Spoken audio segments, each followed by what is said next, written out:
mad crazy. We're at the World Baseball Classic, baby. Puerto Rico all the way to the top. We're here at the finals. My cousin and uncle. Catch me there. We in.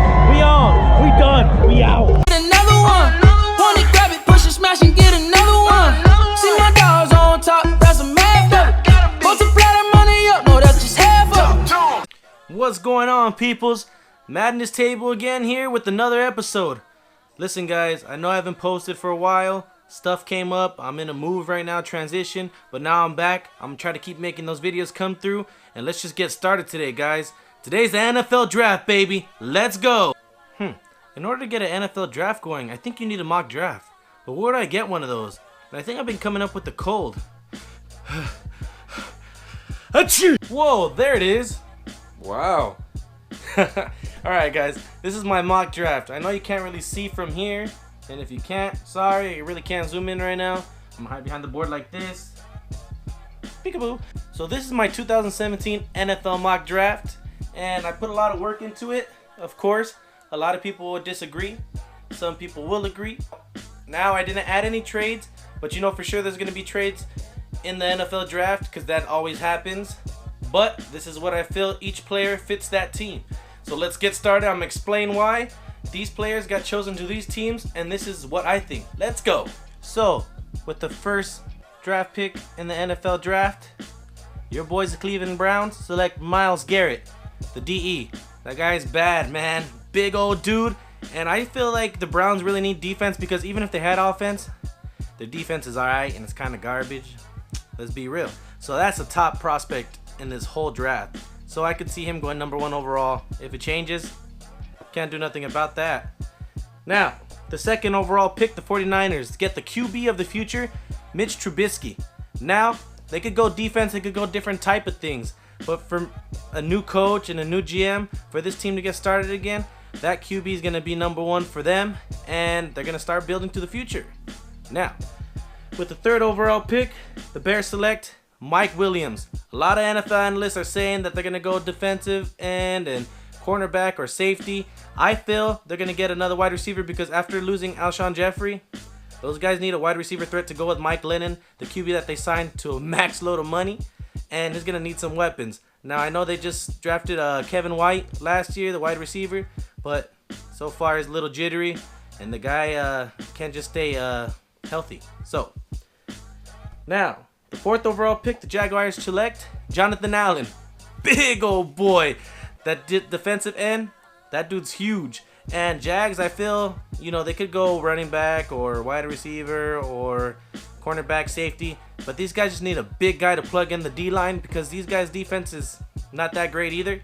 And in order for them to solidify that, they're going to step that thing up right there. So, with the fifth overall pick, the Titans select Malik Hooker, safety out of Ohio State. They could go a number of ways. They go wide receiver or tight end to give Marcus Mariota a little offensive help, some weapons. But I think they're going to go safety this time because Titans need some defense, and that boy could really shut them down. They could go Jamal Adams, #1 safety. A lot of ESPN analysts are telling that guy he's the top safety, but I feel like they like this guy better because I say so. Now, with the sixth overall pick, the Jets select O.J. Howard, tight end, big boy. Now, same thing. They could go defensive or, you know, offense, either way. But I think they got to go tight end because that dude's a beast. And whatever QB you decide to get, that guy's going to have to help you get some weapons because now Brandon Marshall just got traded. They need some help out there. With the seventh overall pick, my Chargers select Jamal Adams, safety boy out of LSU. I would love that pick. Chargers need a safety. After they lost Eric Weddle, the guy needs to come in, fill in. That dude's a beast. He could crack people. He could cover. That guy just seems like he fits our system well. And, you know, the Chargers really need a big splash. This for after moving to Los Angeles. And that's what I feel. Now, number 8, the Panthers. Panthers select, I know, about time, Leonard Fournette. A big old running back out of LSU. These guys have always needed a running back for a while. I know Jonathan Stewart's been kind of, you know, iffy with them, but this guy's a young, upcoming running back that I think is going to beast it with the Panthers and just add a weapon with Cam Newton. Now, with the 9th overall pick, the Bengals select Marcus Lattimore, cornerback. That dude is one of the top cornerbacks out there. I know he's going so far at number 9. He should be top 5 for sure, but the Bengals need defense no matter what. These guys always get taken out in the playoffs. I feel like this guy's going to be the young leader that these guys want. Now, with the 10th overall, the Bills select Solomon Thomas. Big boy. Should be going top 5 again. But again, like I said, these guys need defense. You know, these guys got to keep building up. And I feel like the Bills could really use that big boy in the trenches. Now, with the 11th pick overall, the Saints select, oh crap, they got Reuben Foster, linebacker out of Alabama.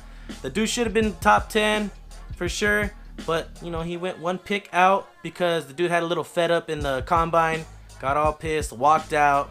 You know, that kind of gets GMs pissed off to wonder how his character issues is, but the Saints won't have a problem with that.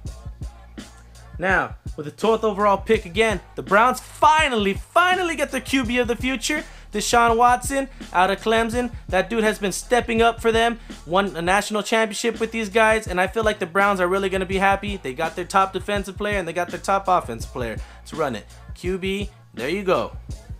Now, with the 13th overall pick, the Cardinals select Patrick Mahomes, another QB. Hey, Carson Palmer's a beast still in my eyes, but the dude just hasn't been cutting it for you guys, Cardinals. So you guys have to step up with a young QB, and I think Mahomes got that power arm to run with Bruce Arians' offense, and let's do it. Let's run it. Number 14th overall pick, the Eagles select, here we go, McCaffrey, the running back, versatility, the guy that I compared to Danny Woodhead. The Eagles could use him as an offensive weapon, of course, for Carson Wentz. That dude's going to have great chemistry with him. If they get it done, they get it done, and let's score a lot of touchdowns. Next, you got number 15th overall pick, the Colts select offensive lineman Forrest Lamp, big old boy. That dude's going to hold the trenches for Andrew Luck and let him not scramble. This last season, Andrew Luck wasn't really the best, but I feel like they kept breaking through that O-line. That big boy's going to stop him from coming in. You stay, big boy. All right. With the 16th overall pick, the Ravens finally get Corey Davis, wide receiver, boy. That dude is going to be the top wide receiver probably out of the draft class, in my opinion.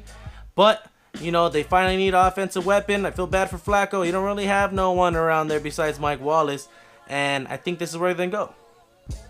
Now, with the 17th overall pick, the Redskins select Derek Barnett. Another dude that should have went top 10, but he fell on my mock draft because I feel like all these players that were taken before match those teams. So, Barnett, dude's big, man. Redskins need some defense after they had their offense back.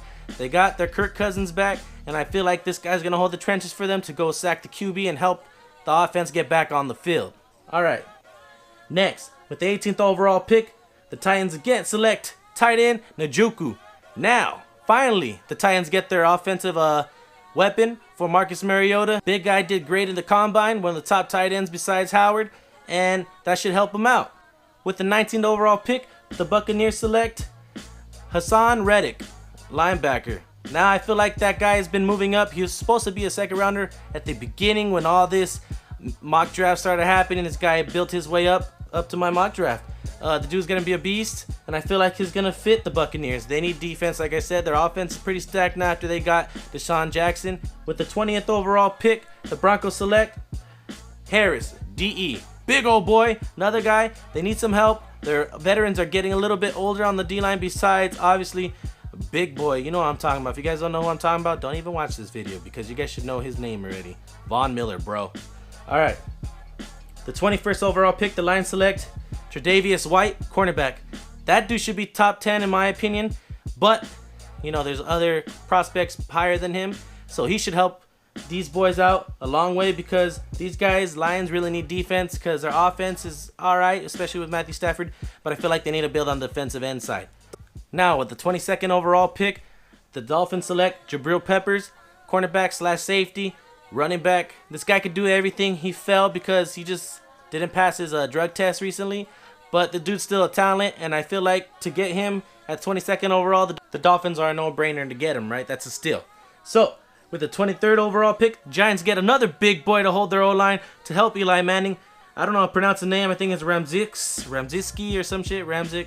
Oops, sorry, I didn't mean to cuss. But the big boy to hold the O-line. That dude's a beast. He's a big boy. Eli Manning got a little flustered last time. I've seen a lot of big boys break through the O-line, so this guy should help hold the trenches. All right, the 25th overall pick. I'm going to move over sides now. Ready? That's better. So with the 24th overall pick, the Raiders select Gerard Davis, linebacker. These guys are going to add to their defense, the young defensive core. These guys are already heading off to a big start after getting Marshawn Lynch to running back. They have a lot of weapons. Amari Cooper. I feel like defense is the way to go on this one. They need linebackers. You know, your boy Khalil Mack needs some help. So, with the 25th overall pick, the Texans select DeShone Kizer, another QB out of Notre Dame. You know, Tom Savage ain't going to cut it. Sorry, guys. But this is the QB of the future for the Texans. J.J. Watt need a championship. This kid's going to help him bring it. All right, next.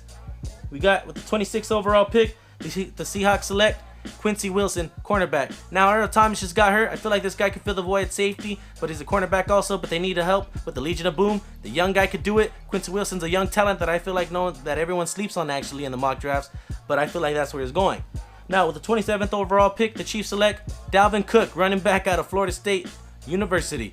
Now, Jamal Charles didn't get re-signed by the Chiefs. That's their young running back of the future. I feel like Dalvin Cook's a perfect fit. They got the O-line for him. Match made in heaven. All right. The 28th overall pick, the Cowboys select Taco Charlton, defensive end. They're just going to keep adding that defense after getting Ezekiel Elliott. They got Dez Bryant already. They got Dak Prescott now. Their offense is cool. Jason Witten, they cool. The defense needs help now. Taco, big boy, is going to solidify that. He's going to hold the trenches down. Get it, big boy. All right. With the 29th overall pick, the Packers select Amari Jackson, cornerback out of USC. Now, these guys need cornerback. They just released Sam Shields. These guys need a young talent coming up in the defense. These guys' defense is already good, but this guy's going to make it better. Jackson freaking flew to the rankings in USC. Now, with 30th overall pick, the Steelers select Malik McDowell, big boy on the D-line. They just going to keep adding to their defense. Steelers need some help, some young guys down there. They got to keep going.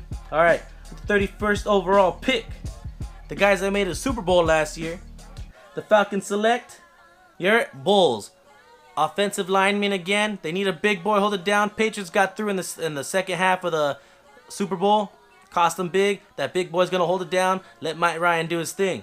Now, the last pick, with the 32nd pick in the 2017 NFL Draft, the Saints select Marlon Humphrey, cornerback. Now again, these guys are going to add to their defense. They ain't getting any younger. They could add a QB if they wanted to, but I feel like Humphrey's the badass that he could be, and the Saints really need him. They add on to their young defense after they just added earlier, and that's my mock draft, guys. You know, things could change, obviously. This is just what I feel is going to happen. There's going to be a lot of trades. If I could do trades, I feel like the Browns are going to move up higher, maybe to get a better QB, like Trubisky, but I don't think it's going to happen in my mock. I think the 49ers are going to jump on it. The Chargers are probably going to get Malik Hooker instead of Jamal Adams. That's what I see is going to happen. I heard a lot of trades. The Jets want to move back. The Browns want to move up. The Bills want to move back. All these things that are happening on draft day, it's crazy because all these ESPN analysts are going crazy because none of them know what's going to go down, because this is the first time that all these analysts don't know what player could go to who, because a lot of teams have a lot of different needs. There's not really star potential like Myles Garrett, Jamal Adams, and Fournette after that. You know, it's just all out or nothing. This is the deepest defensive draft out of the last couple years, and stuff to see that's going to go down. I think you guys should really watch it. Also, a movie I like to recommend is called Draft Day. Kevin Costner's in it. It just goes literally what would probably happen behind the doors with the GMs and how crazy things happen on draft day, and I watch it before every draft happens because it just gets me hyped up, and I can't wait to see what my Chargers do this draft. I'm excited. Let me know in the comment section what you guys want your team to draft before it happens. If not, the next day, we'll see how much I did wrong, and we'll go over that. You guys let me know what you think is going to happen. What's your mocks? Put it down there in the comment section down there. Subscribe. I promise I'll put more videos out there. But today's draft day. I hope you guys enjoy. I like it. You like it. Let's get going. Let's go. If you ain't crazy, you mad. Let go, baby. Everybody look